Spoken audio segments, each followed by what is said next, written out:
Like a lot of things in crypto, staking can be a complicated idea or a simple one depending on how many levels of understanding you want to unlock.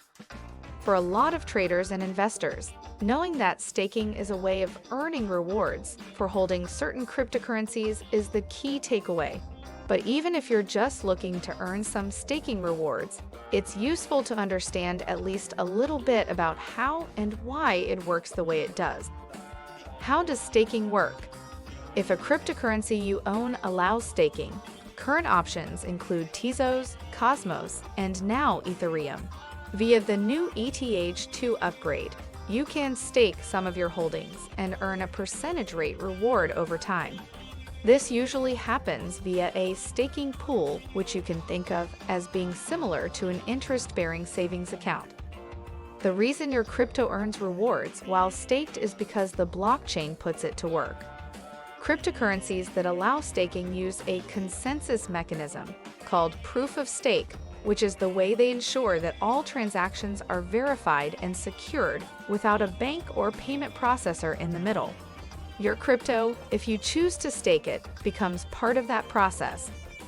Why do only some cryptocurrencies have staking? This is where it starts to get more technical. Bitcoin, for instance, doesn't allow staking. To understand why, you need a little bit of background. Cryptocurrencies are typically decentralized, meaning there is no central authority running the show. So how do all the computers in a decentralized network arrive at the correct answer without having it fed to them by a central authority like a bank or a credit card company? They use a consensus mechanism. Many cryptocurrencies, including Bitcoin and Ethereum 1.0, use a consensus mechanism called proof of work. Via proof of work, the network throws a huge amount of processing power at solving problems like validating transactions between strangers on opposite sides of the planet and making sure nobody is trying to spend the same money twice. Part of the process involves miners all over the world competing to be the first to solve a cryptographic puzzle. The winner earns the right to add the latest block of verified transactions onto the blockchain and receives some crypto in return. For a relatively simple blockchain like Bitcoin's, which functions a lot like a bank's ledger, tracking incoming and outgoing transactions, proof of work is a scalable solution. But for something more complex like Ethereum, which has a huge variety of applications, including the whole world of DeFi running on top of the blockchain, proof of work can cause bottlenecks when there's too much activity. As a result, transaction times can be longer and fees can be higher. What is proof of stake? A newer consensus mechanism called proof of stake has emerged, with the idea of increasing speed and efficiency while lowering fees. A major way proof of stake reduces costs is by not requiring all those miners to churn through math problems, which is an energy-intensive process. Instead, transactions are validated by people who are literally invested in the blockchain via staking. Staking serves a similar function to mining, in that it's the process by which a network participant gets selected to add the latest batch of transactions to the blockchain and earn some crypto in exchange. The exact implementations vary from project to project, but in essence, users put their tokens on the line for a chance to add a new block onto the blockchain in exchange for a reward. Their staked tokens act as a guarantee of the legitimacy of any new transaction they add to the blockchain. The network chooses validators, as they're usually known, based on the size of their stake and the length of time they've held it. So the most invested participants are rewarded. If transactions in a new block are discovered to be invalid, users can have a certain amount of their stake burned by the network in what is known as a slashing event. What are the advantages of staking? Many long-term crypto holders look at staking as a way of making their assets work for them by generating rewards, rather than collecting dust in their crypto wallets. Staking has the added benefit of contributing to the security and efficiency of the blockchain projects you support. By staking some of your funds, you make the blockchain more resistant to attacks and strengthen its ability to process transactions.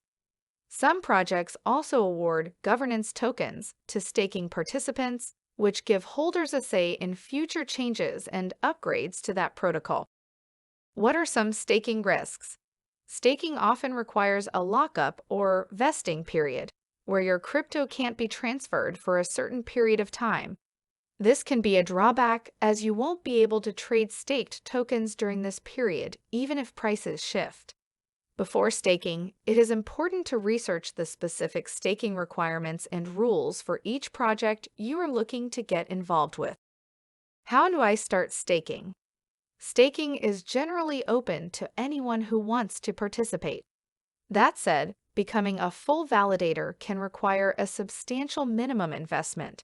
F2, for example, requires a minimum of 32 ETH, technical knowledge, and a dedicated computer that can perform validations day or night without downtime. Participating on this level comes with security considerations and is a serious obligation, as downtime can cause a validator's stake to become slashed. But for the vast majority of participants, there's a simpler way to participate. Via an exchange like Coinbase, you can contribute an amount you can afford to a staking pool. This lowers the barrier to entry and allows investors to start earning rewards without having to operate their own validator hardware. Staking is available to most Coinbase customers in the US and many other countries. How are staking rewards calculated? There's no short answer here. Each blockchain network may use a different way of calculating staking rewards. Some are adjusted on a block-by-block basis, taking into account many different factors. These can include how many coins the validator is staking, how long the validator has been actively staking, how many coins are staked on the network in total, the inflation rate, other factors. For some other networks, staking rewards are determined as a fixed percentage. These rewards are distributed to validators as a sort of compensation for inflation. Inflation encourages users to spend their coins instead of holding them, which may increase their usage as cryptocurrency. But with this model, validators can calculate exactly what staking reward they can expect. A predictable reward schedule, rather than a probabilistic chance of receiving a block reward, may look favorable to some. And since this is public information, it might incentivize more participants to get involved in staking. What is a staking pool? A staking pool is a group of coin holders merging their resources to increase their chances of validating blocks and receiving rewards.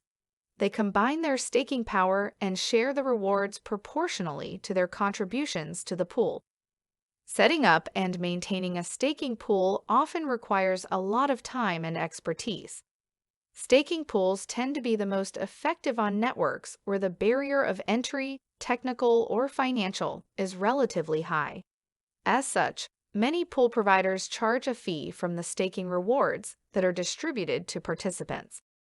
Other than that, pools may provide additional flexibility for individual stakers. Typically, the stake has to be locked for a fixed period and usually has a withdrawal or unbinding time set by the protocol. What's more, there's almost certainly a substantial minimum balance required to stake to disincentivize malicious behavior. Most staking pools require a low minimum balance and append no additional withdrawal times.